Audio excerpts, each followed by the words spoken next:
Hello and welcome. Tonight I invite you to listen to a story of history, a very quiet, very gentle, very boring one. But please don't worry, this kind of boredom is special. It's the kind that's perfect to help you fall asleep.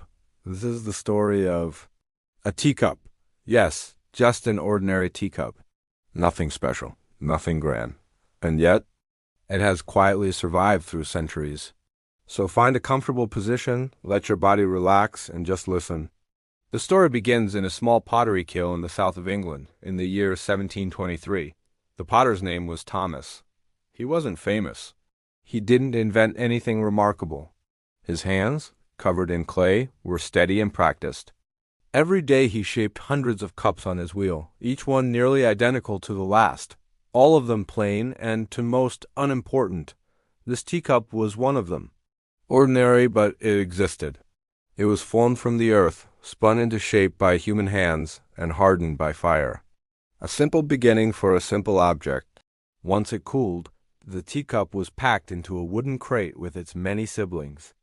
It traveled on a horse-drawn cart, bumping along a muddy country road until it reached a small-town market. There, it was sold to a housewife named Eleanor. She didn't choose it for its beauty, but for its utility. It was sturdy. It would do the job. The cup spent its first years in her quiet kitchen, filled each morning with hot milky tea. It warmed her hands on cold mornings and sat silently on the saucer as she looked out her window. After Eleanor's time, the teacup was traded at a small London market, its journey continuing. It passed through so many hands, always serving the same humble purpose, to hold tea. Nobody noticed it. Nobody cared about its origins or its future. And yet, it quietly marked the passing of time through the rest of the 18th century, the upheaval of the 19th, and into the rapid changes of the 20th. Each drop of tea held within it, each swirl of steam that rose from its rim, was a tiny, unrecorded moment of history. It was present for quiet conversations, solitary reflections, and moments of simple comfort. The details of its life are as tedious as they are gentle. Someone, a man named Arthur in the Victorian era, once drank fragrant Earl Grey from it, the citrusy scent of bergamot filling the air around him. Another time, decades later, a young woman filled it with nothing more than cheap, strong black tea to stay awake while she studied. At one point, perhaps in the 1920s, the cup was dropped. A small chip appeared on its rim. It wasn't discarded. Someone whose name is lost to time carefully glued the tiny piece back into place. A small act of preservation for an object no one would ever celebrate. For decades it sat in the back of a kitchen cupboard, untouched, surrounded by other forgotten dishes. It experienced decades of silence, the darkness broken only when the door was opened to retrieve something else. A patient, uneventful existence. While the world outside changed, while wars were fought and technologies were invented, the teacup lived on, steady and plain, its chipped rim a silent testament to its long, quiet life. Perhaps today the teacup still exists somewhere.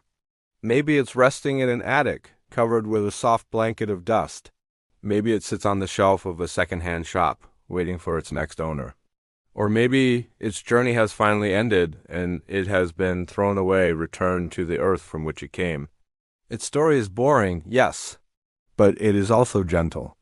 It reminds us that history is not always about battles and kings, great speeches and grand monuments. Sometimes history is simply a small object, waiting quietly, passing unnoticed through time, bearing witness to the small, everyday moments that make up a life.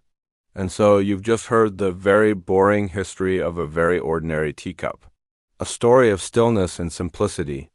If you're still awake, just imagine the soft spirals of steam rising from a warm cup of tea, drifting upward, slowly, slowly, until they fade away into nothing. Maybe now is the moment to let your own thoughts fade as well, to let go of the day, and close your eyes. Just like the teacup, resting in the quiet, peaceful silence. Good night.